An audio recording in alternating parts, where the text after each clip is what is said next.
Hello again, everybody. Tonight I come to you from a nursing's kitchen. And tonight we're going to do a hand-seared sea scallop over a summer succotash with a citrus vinaigrette. Good weather that's going to come along our way very soon. I think all of you will find this dish very helpful for something for dinner in this nice warm weather. So what we have here is dry sea scallops that we're going to put over a succotash. Now a traditional succotash is made with beans and corn, and then you can add things to it like we do.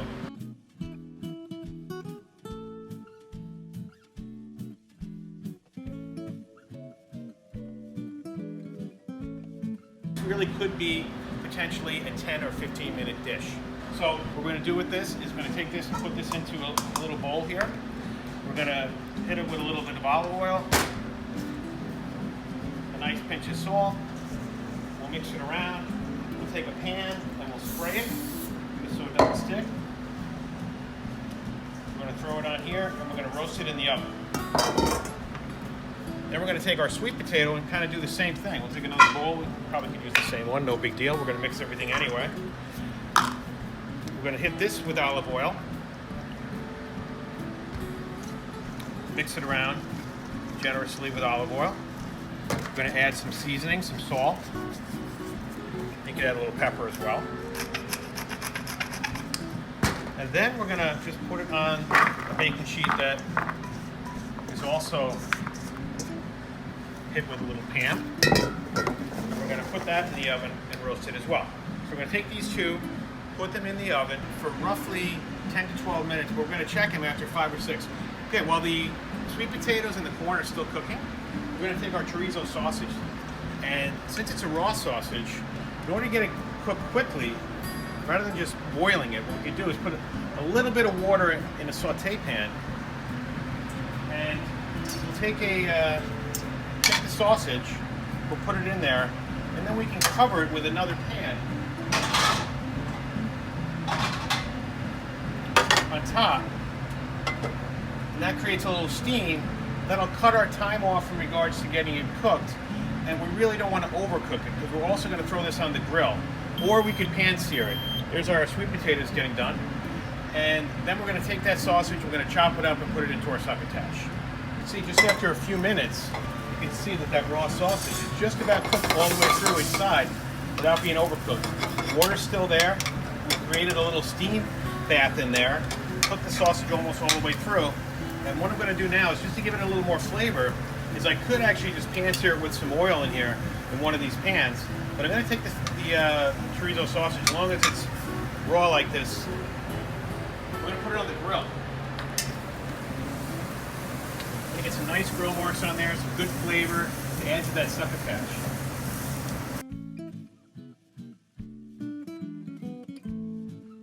Our sausage looks done, nice and brown on both sides. We're going to pull that off. We're going to let it rest over here, and then after it rests, we're going to cut it in half and then chop it up. As our sausage is resting and we're getting ready to throw the rest of our dish together, including searing the scallops and throwing them in the oven, one of the things you can do ahead of time is take that citrus vinaigrette and prepare it.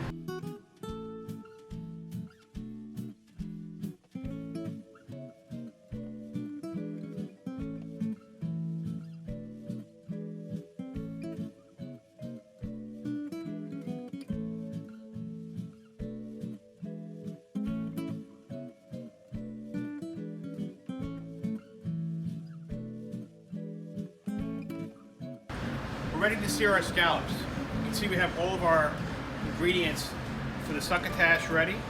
The last thing we need to do is sear our scallops and finish them in the oven. Just like with meat, you want to make sure you season whatever you're pan searing, whether it be a piece of fish, scallop, or steak, with plenty of salt and pepper. So a little bit on one side.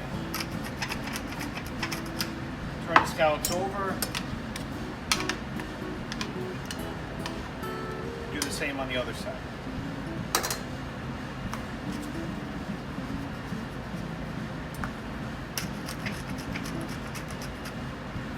The other key, of course, is always to have a really hot pan. So this pan's been on for a few minutes. We're going to add our oil, the oil I like, again from the store, is Spectrum safflower oil. Whole Foods has it. Really nice oil, high heat. You add that to your pan. As long as you pull out the pork. You can see it's a nice hot smoky pan. And then you slowly and carefully add your scallops.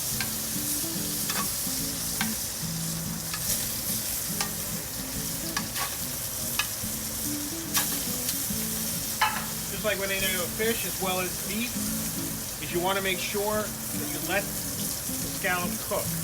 Give it some time. It'll unstick itself.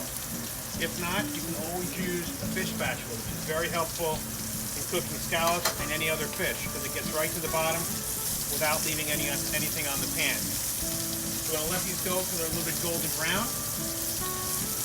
You can always take a quick peek. We're almost there. We're going to briefly do the other side, and then we're going to finish them in the oven. You could finish them in the pan, but then you run the risk of burning the scallops. By finishing them in the oven, you get that golden brown and sweetness from the scallop, as well as cooking it inside. So that's really nice.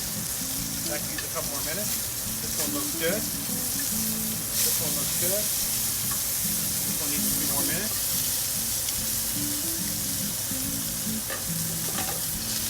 Push the oil around. That helps the scallops to make sure they cook evenly.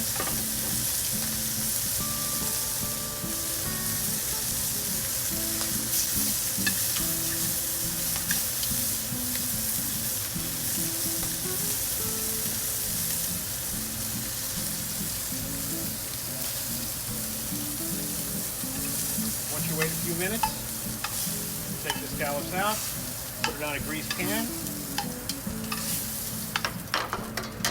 and then we're going to finish in the oven for about 4 minutes. As your scallops are cooking in the oven, what you can do then is get your saute ready, your succotash. Get a nice hot pan just like we did with the scallops. You're going to add your oil.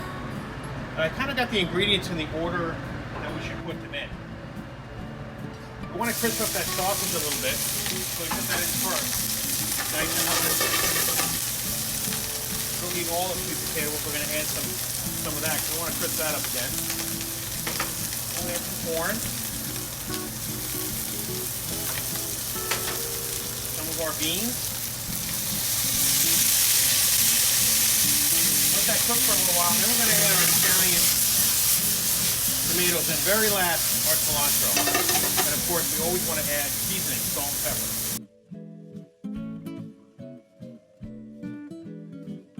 Last thing to do is plate up. So we have our succotash here. We're going to pull our scallops out of the oven. Fully cooked inside. Take our succotash. Got a nice teardrop plate here. You can see everything's nice and crisp. You got the black beans, sweet potato, corn, scallions, and cilantro. A lot of good flavors there, especially this time of the year when the weather starts to get warmer. We'll take our scallops, mix them over our succotash.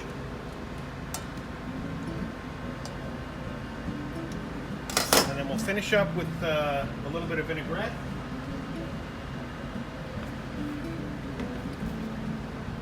On each scallop. And maybe a little touch of olive oil. Always looks nice and always goes well with the dish.